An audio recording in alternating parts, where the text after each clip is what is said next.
I request the Sushma team to. माता की जय। आगे विराजमान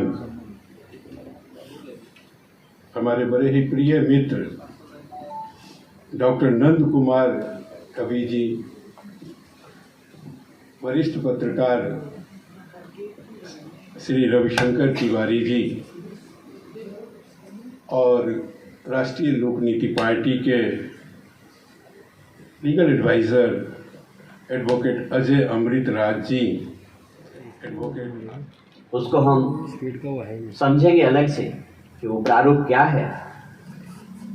इस देश को, इतनी बड़ी आबादी को तब तक आप सही तरीके से नहीं संचालित बढ़िया से कर सकते हैं, उनकी मददगार आप नहीं बन सकते जब तक कि सूचनाएं हमारे पास लाइव नहीं है, रियल टाइम डेटा नहीं है। और ये बहुत बड़ी चुनौती है कि रियल टाइम डेटा जनरेट कैसे करें, कैसे लाइव रखेंगे, कैसे ऑथेंटिकेट करेंगे, उसको कैसे वैलिडेट करेंगे। इसके लिए भी एक पूरी प्रक्रिया तैयार की गई है। 21वीं सदी है, तकनीक की सदी। तकनीक के माध्यम से हमें रियल टाइम डेटा के माध्यम से व्यवस्था को बदलना पड़ेगा। हमें शासकीय व्यवस्था में, क्योंकि राजनीति में राज करने का भाव आता है और लोकनीति में लोगों को सहयोगात्मक दृष्टि से प्रगति के पथ पर आगे बढ़ाने का वचन है। अब जानते हैं लोकनीति ही क्यों? क्योंकि राजनीति में लोग अपना स्वार्थ सर्वोपरि रखते हैं और दूसरों को नीचा दिखा के श्रेष्ठ बनने की कोशिश करते हैं। सोचते कुछ हैं, कहते कुछ हैं और करते कुछ हैं। राजनीति के अंतर्गत मात्र निर्णय होते हैं, सर्वदा न्याय नहीं, जवाबदेही किसी की नहीं। इसी राजनीति में किसी व्यक्ति को 20 साल तक जेल में रखा जाता है और बाद में पता चलता है कि उसकी कोई गलती नहीं थी, लेकिन इस पर भी जवाबदेही किसी की नहीं। मेरा नाम संजीव कुमार शास्त्री है और मैं एस्ट्रोलॉजर भी हूँ और छोटा सा इंडस्ट्रीज भी चलाते हैं। और मानव की कहीं भी कोई परेशानी हो, इसकी कल्याण हेतु मुझे कुछ भी करना पड़े वो कार्य मैं करता हूँ, चाहे वो पर्यावरण हो, चाहे देश से में कोई राजनीति हो, चाहे किसी भी विषय पर हो या सामाजिक कोई काम हो। कोई निधन हो गया, कोई निर्धन हो गया, जो हमसे बनता है वो कार्य करने के लिए मैं अपने शरीर को समझता हूँ। भगवान ने मुझे इसीलिए भेजा है, यही कार्य के लिए मैं सदैव तत्पर रहता हूँ। और मैं आशा भी करता हूँ कि जो ये राजनीति पार्टियां सब देश में बहुत देखे हैं, मेरी उम्र 45 है, बहुत आए गए, बहुत पार्टी बड़ी बड़ी काम कर रही है, लेकिन लोक नीति पहली बार आई है। तो मेरे हिसाब से ये न्यू एरा लीडरशिप जो है, मेरे हिसाब से ई से अर्थ होना चाहिए पृथ्वी, और आर से ना रेगुलर, हम लोग धरती पे रेगुलर, और अ से ए से अथर्ट होके अपना मान के उनको और हम लोग काम करें। मैं ज़्यादा कुछ नहीं कहते हुए, ये आज हम लोग तो पहली इनकी वर्षगांठ मना रहे हैं और पहले हम लोग शुभकामना सभी पुराने हमारे वरिष्ठ जितने भी पदाधिकारी हैं, जो भी इनके संस्था में मेंबर हैं, उन सबको मैं दिल से वंदन नमन करता हूं। और आगे नेक्स्ट जो अगला साल जो मेरा होगा, शायद इससे 4 गुना बड़े हॉल में हमारे पास सीट की कमी पड़ेगी और हम ऐसे तूफान लाएंगे जो जितनी भी भारत में राजनीति करने वाले लीडर लोग हैं वो लीडरशिप छोड़ देंगे और वो भी लोक नीति में आ जाएंगे। कहेंगे नहीं, क्योंकि अभी 5 साल पहले हम लोग चले गए हैं दिल्ली में, मैं ऑटो से चलूंगा, मैं बिजली ट्रांसफार्मर पे चढ़ के खुद लाइट लगाऊंगा। ये सब बातें करने वाले कवि भाइयों बहनों किसी का भला नहीं करता। वाकई में अगर हम जितने ही आदमी हैं, एक एक आदमी को अगर अडॉप्ट कर लेंगे, एक फैमिली को, जिनको मैं कभी दुख नहीं होने दूंगा, पूरी भारत रामराज आ जाएगी। बड़ी बड़ी बातें करना लगा है। और इलेक्शन, चुनाव, ये सब चुनाव लड़ना और लड़ाना, ये सब बहुत छोटी काम है, हम इसको बहुत छोटा मानते हैं। फार्मूला है हमारे पास। मेरे आदरणीय गुरुदेव जीवकांत झा जी जब हम लोग पढ़ लिख के तैयार हुए थे, युवा उम्र में थे, तो इन्होंने हम लोगों को आश्रम की तरफ भेज दिया। जो पहले भारत का परंपरा रहा है कि ऋषि मुनियों का सेवा करके पहले तुम अपने सनातन को जानो, अपने समाज को जानो, अपने देश को जानो, अपने बच्चे को जानो, अपने बुजुर्गों को जानो। इन सब के विषय में जानकारी मिली है। और हम लोगों को एक पक्का नियम बना रखे हैं, जिंदगी में कुछ भी करना पड़े, कहीं भी 1 रुपये का लालच में आ जाए, वहीं पे आदमी हम लोगों को कहते हैं लोग चौराहे पे बांध देना। चौराहे पे बांधने की जरूरत नहीं है। चौराहे पे जितने लोग हो उनको ये बता देना कि ये काम का आदमी नहीं है। ठीक है। तो इसलिए ज़्यादा ना कहते हुए आप सभी को बहुत बहुत सादर नमन, आभार जो आपने हमें सुना।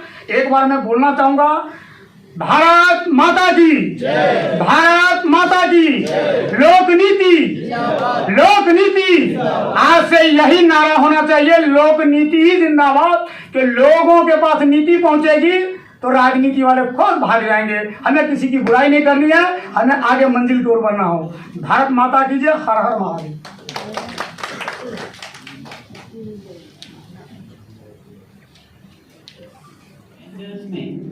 स्थानांतरण में खूब कमाई करते हैं, ऐसी प्रवृत्तियां चलती रही। इसका गठन आपने किस पर्पस के लिए किया है हमारे देश के अंदर? ये राष्ट्रीय लोकनीति पार्टी का जो गठन है पिछले एक साल यानी कि 14 मार्च 2021 के अंदर हुआ था जी।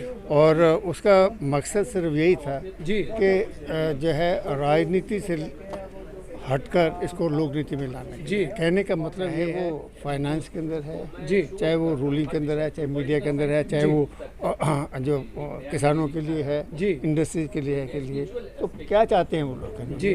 तो उसी को मध्य में रखते हुए अपनी नीति बनाई जाए और उसी को आगे किस तरीके से आगे कार्यान्वित करना हमने जी। वो भी मतलब उसी तरीके से उसको मध्य में रखते हुए ये करना चाहिए। दूसरी वाली बात है कि कभी भी हमें मतलब जो है आपस में डिवीज़न नहीं करना सकते जी। नेशन के हर एक आदमी, हर एक सिटीज़न जो है वो बहुत बहुत ज़रूरी है और हर एक सिटीज़न का मतलब जो है उनको साथ लेके चलना है। हम डिवाइड कर और रूल कर सकते हैं, वो रूल ठीक है ब्रिटिश ने किया है जी। अभी डिवाइड कर नहीं सकते रहेंगे जी। दूसरी है कि हर एक जो आदमी है उसको एक अपॉर्चुनिटी मिलनी चाहिए कि वो आगे बढ़ सके, जो भी कर सकते हैं, चाहे वो मतलब जो है नीचे से नीचे लोग हो या करने के लिए जी। अगर उसके अंदर काबिलियत वगैरह है। हमने देखेंगे कि अभी हमारे जो राजनीति वगैरह है, राजनीतिक वगैरह हैं, उनके लिए कोई क्वालिफिकेशन वगैरह तो है नहीं है जी। नहीं है ना, तो वही है जो रूल बनाते हैं जी, वही हमारे कहते हैं कोई होना ना चाहिए ना उसके लिए जी। इसी तरीके से सिटीजन्स के लिए भी जो है उनके लिए भी थोड़े बहुत होने चाहिए रूल। ये नहीं कि हाल के हमारे हर एक उनको डिमांड करने के लिए हमें जो है चले जाए। तो कहने का मतलब है दोनों की तरफ से जो है रूल कर रहे हैं, रूल करने का मतलब जो कि मतलब जो है चला रहे हैं सरकार वगैरह, और जो सिटीजन है दोनों के अंदर जो है बदलाव की ज़रूरत है। और उसी को रखते हुए हमने एक जो पार्टी बनाई थी जी, नीति है, उसको हम एक एक लोग के ऊपर, एक एक लोगों के ऊपर, एक एक घर के अंदर जाकर उनसे बातचीत करेंगे और ताकि वो मतलब जो है इसके साथ में जुड़ सके। जिन से भी हमने बात की है, जिन सब लोगों से बात की है, सभी ने इनफैक्ट ऑलमोस्ट 99% शास्त्री जी, आज आपको दिल्ली बोर्ड कमेटी में मेंबर लिया गया है और आप इस पार्टी को दिल्ली के अंदर किस तरीके से रिप्रेजेंट करेंगे, हमारे दर्शकों को एक बार बताएं आप। 45 वर्ष की समाज सेवा मेरी उम्र हो गई है, जिसमें से मैं 25-26 वर्षों से निरंतर ही मनुष्य के लिए, आम आवाम के लिए, जनता के लिए कार्य करता रहा हूँ। तो मेरे से जिसी बराबर मेरा कद है जी। आज पहली बार सुखद अनुभूति हुई है जी कि राष्ट्रीय लोक नीति पार्टी जी, जिसका एक बायोलॉजी अलग है, जितनी भी देश में पार्टी विचारधाराएं उनसे सब हम अलग हैं और हम पैदा ही हुए हैं इसीलिए कि हम दुनिया में अलग दिखें, और मेरा काम करने का स्टाइल भी अलग है। अभी हमारे श्रीमान मेरे आदरणीय बड़े भाई जीवकांत झा जी ने कहा कि ये फ्री वाले जो आपने पूछा था, ये हमने फ्री का कोई राजनीति नहीं करना है। हमें 10 रुपये की चीज़ को हम 7 रुपये करेंगे, 8 रुपये कर देंगे। मुझे इस पर राजनीति करना है ताकि मेरी माँ भारती का तिजोरी और गोद भी भरा रहे और मानव जागृत रहे और मानव सदा सुखी रहे। ये काम करना, ना कि मेरे को निरंकुश करना है, कोई डिपार्ट पहले से बना हुआ है उसको खोखला कर देना है। और जो बातें करेंगे, हम शराब विरोध की, हम शराब की दुकान खोलेंगे, हम विरोध करेंगे जी इस पार्टी से उस पार्टी नहीं बदलना चाहिए, हम ही वही काम करेंगे। यानी जो जितने भी काला धंधा आज तक राजनीति लोगों ने कर चुके हैं उसको मैं वाइट ब्रश पेंट मार के और उस पे से भारत माँ की गोद में अपना नाम स्वर्ण अक्षरों में हम लिखवा के धरती से जाना चाहते हैं, ताकि मेरे मरने के बाद मेरे पुत्र को, मेरे जानने वाले लोगों को लोग कहे कि जीवंत कार्य किया और ये युगों युगों तक ये पार्टी जिंदा रहेगी, इस पार्टी का ये मेंबर जिंदा रहेगा। तो मेरा विचारधारा युवाओं को जोड़ना है, हमारे बुजुर्गों को सम्मान करना है, बुजुर्गों को पेंशन देना है, ना कि ये फ्री की बातें करना है। और सबसे बड़ा बात कि मैं राष्ट्रवादी व्यक्ति हूँ। पहले मेरे माँ भारती का चारों तरफ से जब तक सुरक्षा जब तक हमने उन पे आस्था नहीं होगी सुरक्षा के प्रति, अपने संस्कृति के प्रति, अपने धर्म के प्रति, अपने देश के निवासियों के प्रति, तब तक हम कैसी भी पार्टी बना ले, कैसी भी बातें कर ले, ये देश में कुछ नहीं होने वाला है।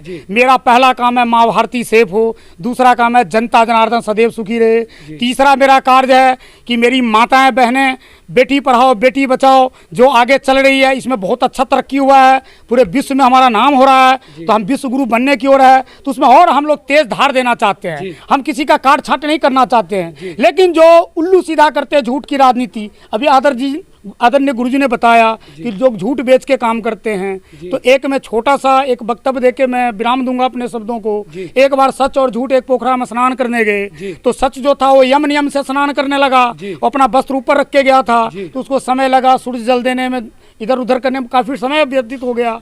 इतने में एक झूठा आया, वो फटाक से उसी में कूद गया, और जब बाहर निकला तो सत्य का कपड़ा पहन के बाहर भाग गया। जब सच को स्नान ध्यान करते हुए थोड़ा समय लगा यम नियम में, जब वो बाहर निकले तो देखा मेरा वस्त्र नहीं, तो कैसे नंगा चलते, तो वो हरि से बोले हे प्रभु ये क्या लीला कर दिया आपने।